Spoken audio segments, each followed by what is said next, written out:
Welcome to Under the Radar, a show about independent iOS app development. I'm Marco Arment. And I'm David Smith. Under the Radar is never longer than 30 minutes, so let's get started. So today we wanted to talk a little bit about design, to pull it back into something a little more pretty, I suppose.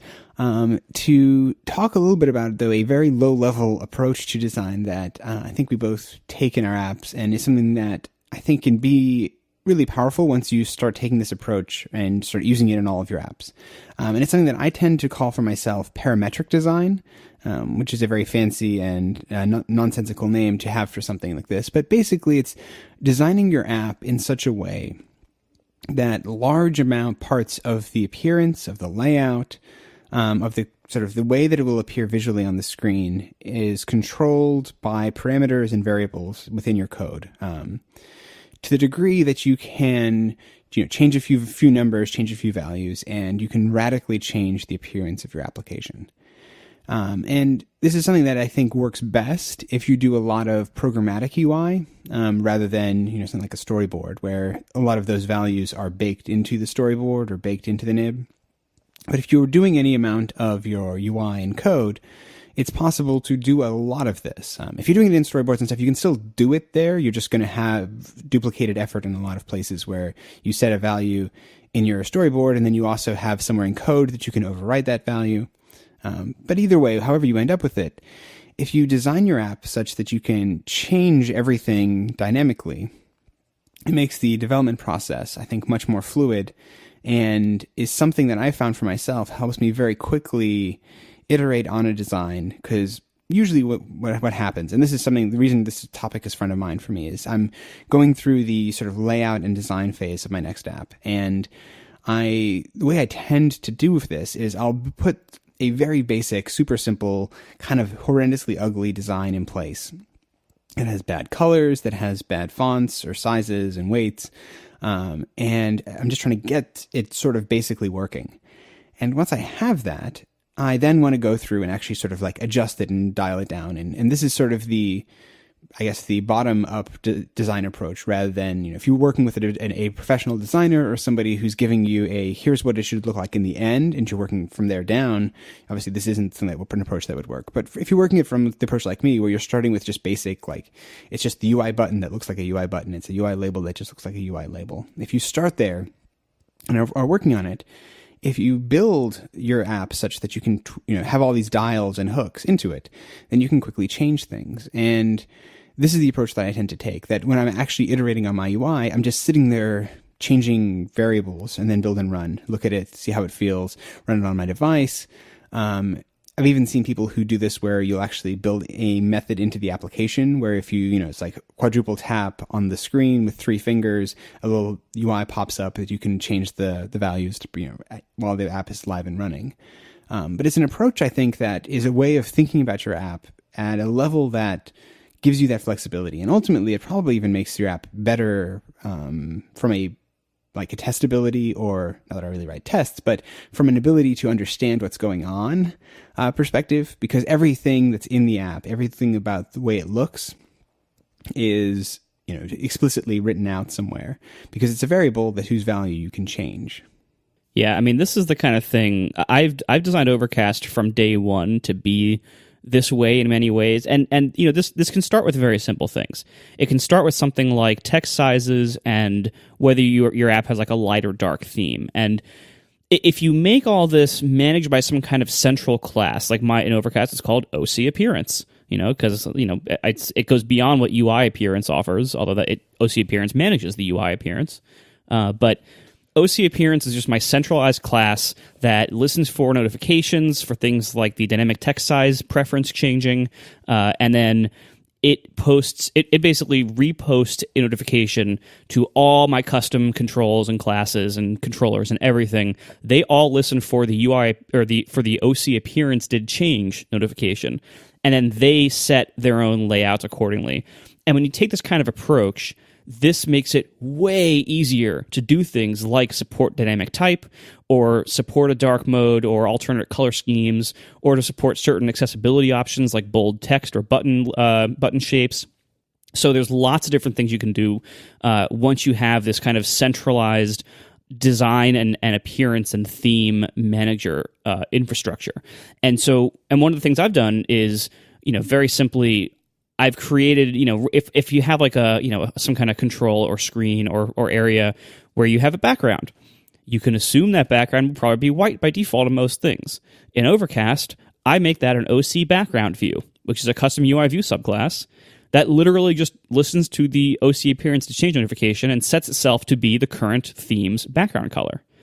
And that way, it's very, very easy for me to not only change the design, but to implement dark mode. And so I can test out all sorts of colors and things very easily, and then every background in my app automatically changes with this custom OC background view. Similar, I have OC button, I have OC bordered button for all the little round rect buttons I have in Overcast. Those are all a standard class that automatically customizes its own appearance whenever the appearance changes and can respond to all these different values and everything, both dynamically or originally in the code, like you were saying. I also have an OC styled label, and this is one of my most used and biggest time saver UI things I've ever done is the OC styled label. And basically, it's a UI label subclass. Like the other ones, it manages its own appearance and its own parameters and everything based on the current Overcast theme, whether it's dark mode or whatever. But the OC styled label takes as its main parameter the UI font text style. Which is, just like if you're picking a UI font, you can call the preferred font with whatever the full method name is, preferred font with style, UI font text style. And these are all the iOS 7 and above built-in text styles. You have headline, body, caption 1, caption 2, stuff like that. And my OC styled label, I can just create one of these instances and stick it right into a UI in code or an interface builder, and it automatically will style itself not only for that style, but it also will pick up things like, in my OC appearance class, I've defined default colors, default font attributes. So, for instance, in the San Francisco font, numbers by default are not proportional exactly. They like a 1 is narrower than a 0, for instance. They're not fixed proportions rather. In many of my contexts, I need that. So I have one place to set that in the OC Appearance Manager, where I have a function that's called something on the lines of default font attributes for text style. And I know that in certain text styles, in almost all of them, I want my fixed width numerals. So I have that one place to set it. And my OC style label class can manage all that for me. So all over the UI, I'm only having to change the stuff in one place. I change one value in one OC appearance line, and then all the labels across my entire app will automatically update. Dynamic text is super easy because all those styled labels, they include either a forced fixed size for things that are really tight, like the labels that are in the title bar on the now playing screen, or a dynamic size adjustment based on dynamic type. So I can say, just create this label and have it be the regular preferred dynamic type size, whatever the current size is. Or I can have it say that size plus 2 points if something needs to be a little bit bigger, or minus 2 points, a little bit smaller. And that makes it so easy to support these accessibility features and to use dynamic type and make all that happen for people who want or need that, and still have this incredible ease on the code side where I don't have to code that into every view controller. I don't have to have that part of every custom control. Like, it just automatically inherits from these few base classes I've made that manage their own appearance, and then the OC appearance class that handles it all parametrically, as you would say. Like, I have one place where I can change this. If I want to change the font weight across the entire app, I change that in one place and one line of code in that class. It's doing it this way makes things so much easier.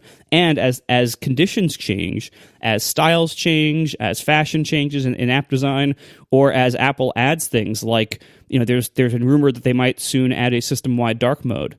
Then if you have designed this way, this gives you one place where you have to implement that, and then all the rest of your app automatically picks it up from your appearance manager. You really should design this way if you can.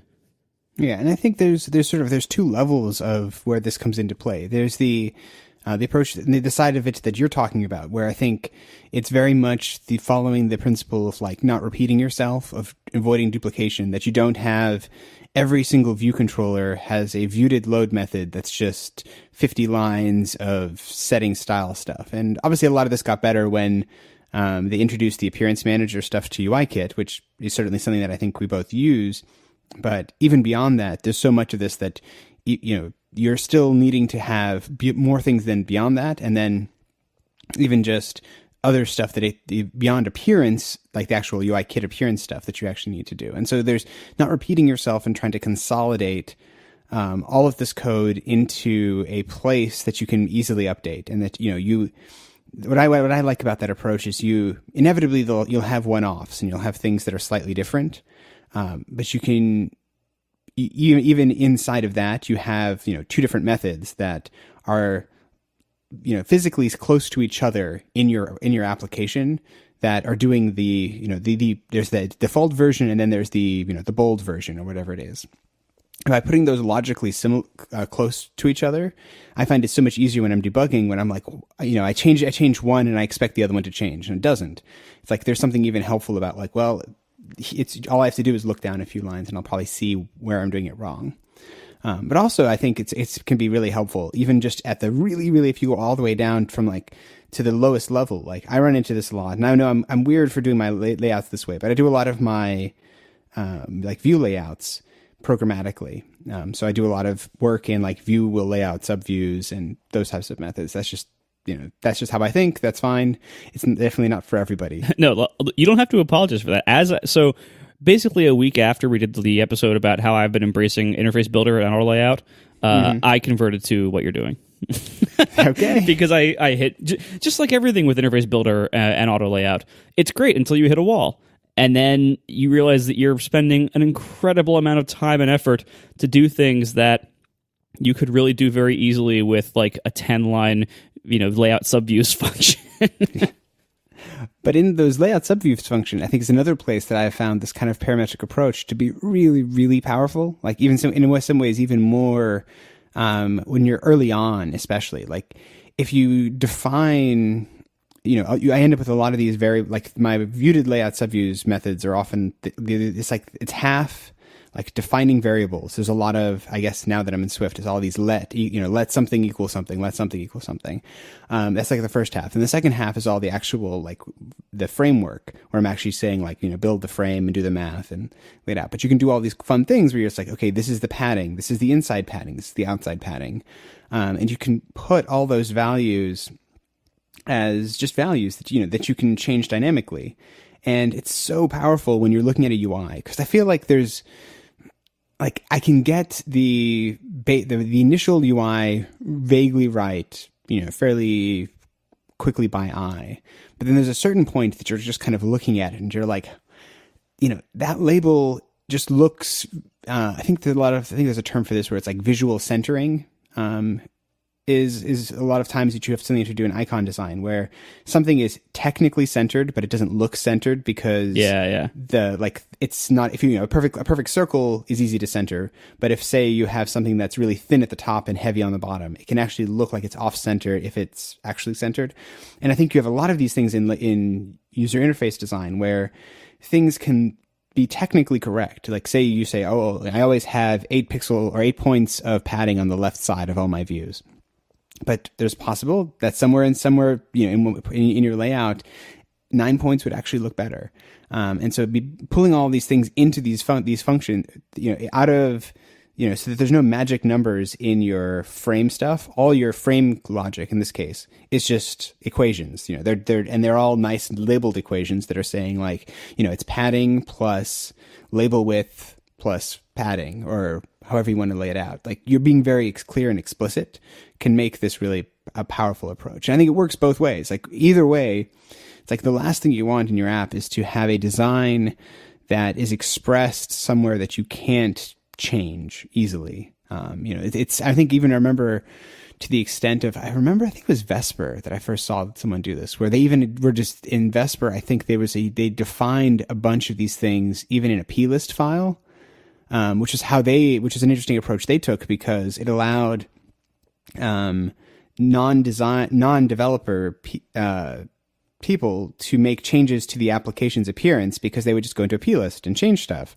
And so it's even more powerful in that sense of like you can actually even extract all this developer logic and put it into something that is a bit less scary. Like you may not necessarily want your designer going into your code and changing things. I mean, nothing against designers, they're lovely, but that's a problematic thing in a couple of ways versus, here's this plist file that you can change, and it's much less likely to cause problems or conflicts or issues down the road. It lets them work faster. If it's part of when you're working on a team with multiple people like that. Like if you have a separate designer, they can do their job faster if you can give them that kind of infrastructure and that kind of setup.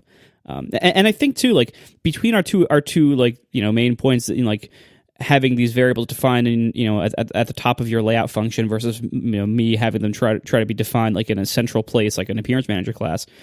You can actually combine these things. Like one of the principles of design generally is to not to have too many different things in one layout. So like if you're going to have like certain fonts, don't have like 10 different fonts in your app, have maybe 2, or 1, different, don't have like regular, semi-bold, bold, heavy, and book, like, have 2 font weights and, have like 1 boldish font weight and 1 regular font weight, things like that. Like you try to minimize the amount of different combos you have because it tends to look better if you standardize on 1 or 2 values in each one of these areas.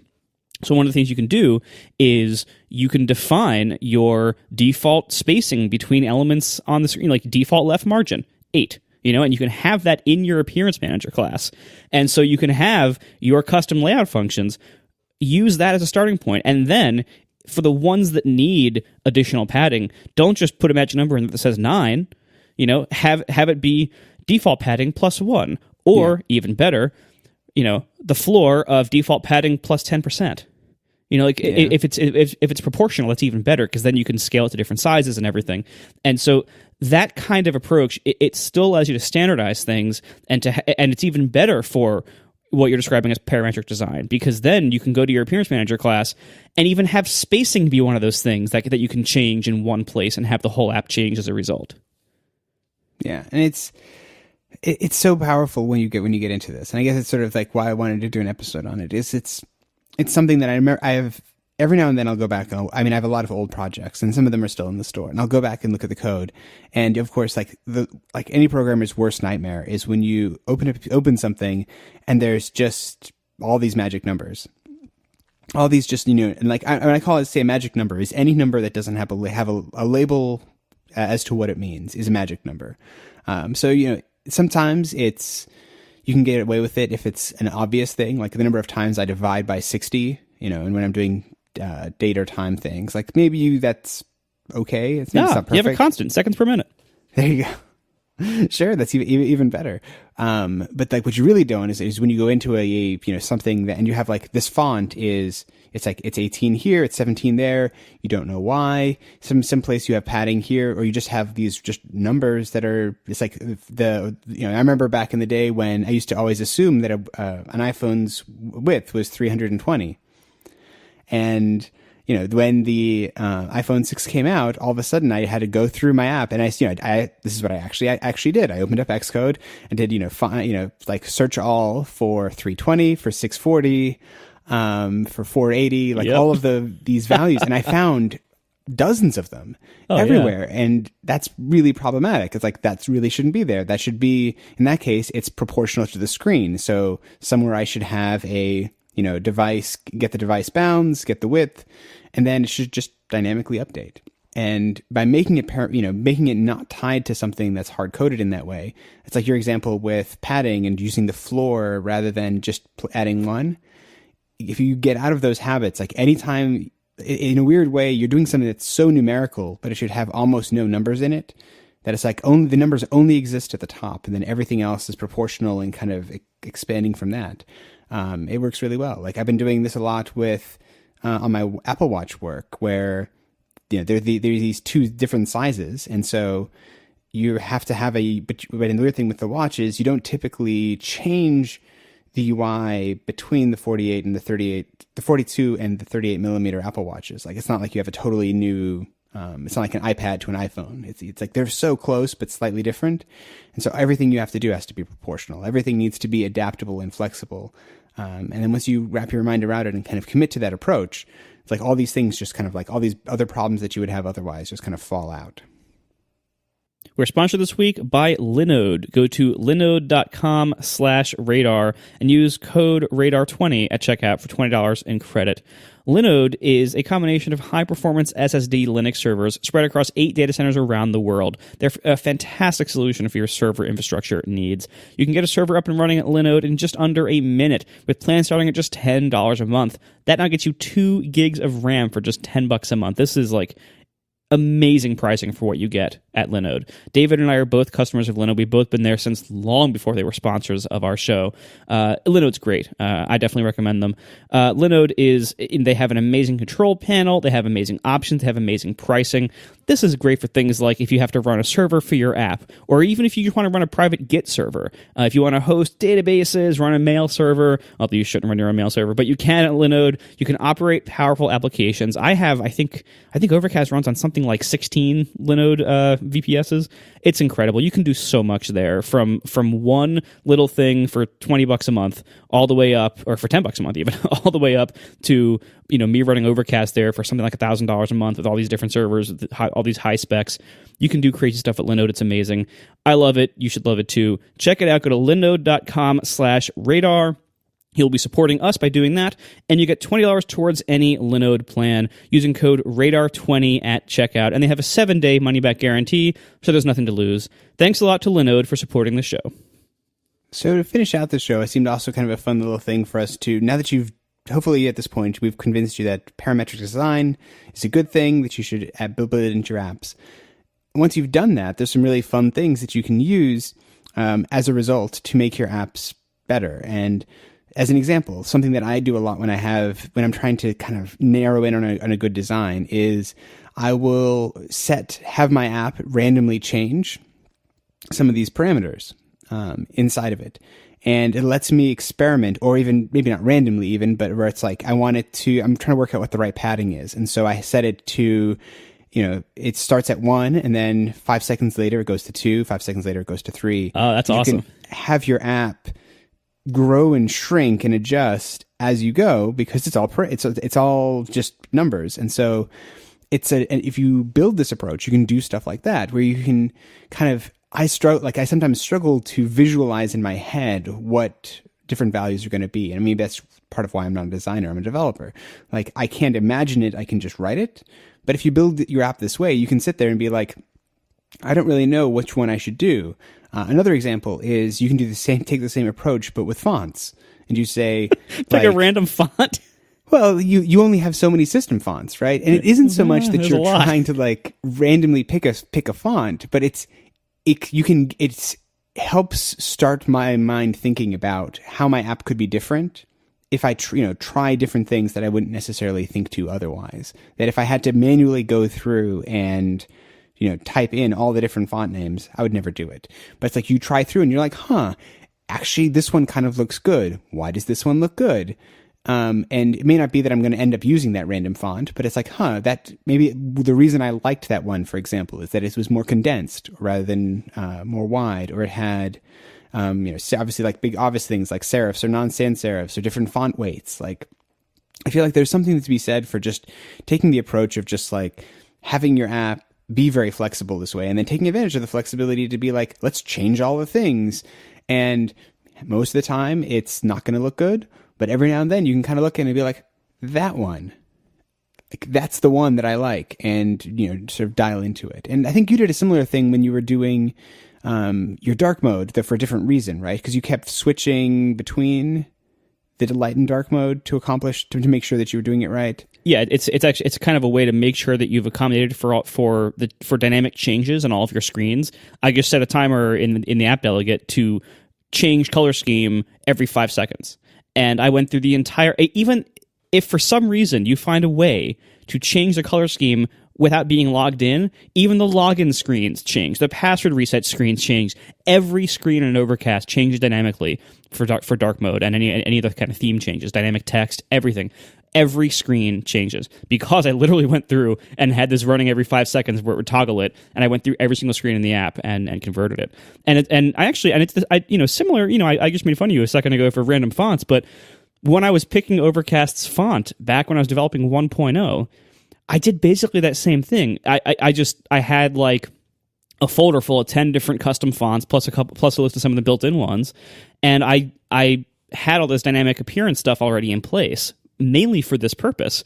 And so I just tried it out, because you can't really do this in the simulator. You really have to see on device. You have to see how this stuff looks, whether it seems right, whether it fits in, and so that's what I did. I had the font be managed by this appearance manager class since 1.0, and I just tried all these different fonts and different adjustments to the sizing and this line spacing and everything else, and eventually found the one that I thought worked best and that I liked the look of best. But I think if there's kind of like an overriding theme of what we're getting at here, we as programmers, we often are not the best designers. I think it's safe to say. Very safe. And back all the way back in episode number 10 of this show, we called Design by a Programmer. We kind of talked about some of the ways we make images this way, and I would be horribly neglectful if I didn't mention Paint Code as being an incredible resource. Paint Code not only allows you to draw stuff, and it's a vector drawing program that outputs either images or source code, and you can render things dynamically, which is awesome for parametric design. But even within Paint Code, you can have variables in your Paint Code documents for things like colors, stroke widths, font, things like that, and you can dynamically just like hit a button, like an up or down stepper control on some of these things to like increase the stroke width on everything in your document that uses it, or you can have colors that are derived from other colors. You can say this color should be base color minus 20% saturation, or whatever you want to do. You can have cool stuff like that in Paint Code. I highly recommend this app. It's amazing. But this is all a way for programmers like us, who are not really designers by training or by skill, really, to fumble our way through. And we discussed a lot back in episode 10 why you might want to do this yourself and not hire a full-time designer. And for many people, that choice is made for them by economics. So a lot of times you are your own designer just because that's what you can afford to do. And it's nice when you have this kind of parametric approach, because we can't just, as you said earlier, we can't just kind of come up with the right thing on our first try in our head. We have to just kind of build it that way, try it, see it in the app, and then kind of figure out, play with the values a little bit to see like what really looks best, what really works best here. And when you have this kind of parametric approach, this kind of procedural, value-based, parametric, centralized approach, it makes that so much more possible and so much easier to be able to experiment with your design so that you can eventually come up with what's right. Yeah, and I think in many ways that is at the core of this idea is anything we can do as developers to make experimentation and exploration of our app easier and safer. That I'm having complete confidence that if I change one of these values, I'm not going to horribly break everything. And if I do, I just undo it. It's not that kind of change where it feels heavy. And anything we can do, I think, to make experimentation, to make exploration light and fun in some ways, honestly, I think will allow us to make our apps better and to do it in a way that fits a developer mindset. And so anything you can think of, like this is an example where, you take an approach to your design that makes it fun and easy to experiment. Maybe you can think of other places to do that in your application or in the way that you build it. But like that kind of a freedom, I think, is what ultimately makes it so powerful. And ultimately, I think allows, individual developers or developers without big design budgets, like I can't come up with it right the first time, but if I take this approach, I can try 100 different designs in the time that a regular designer, could only come up with one or two, just because I'm just iterating so quickly through it. And I think that is at its core what makes this so powerful. Exactly. All right. Best of luck, everybody, implementing your designing by programmer style here, design by math.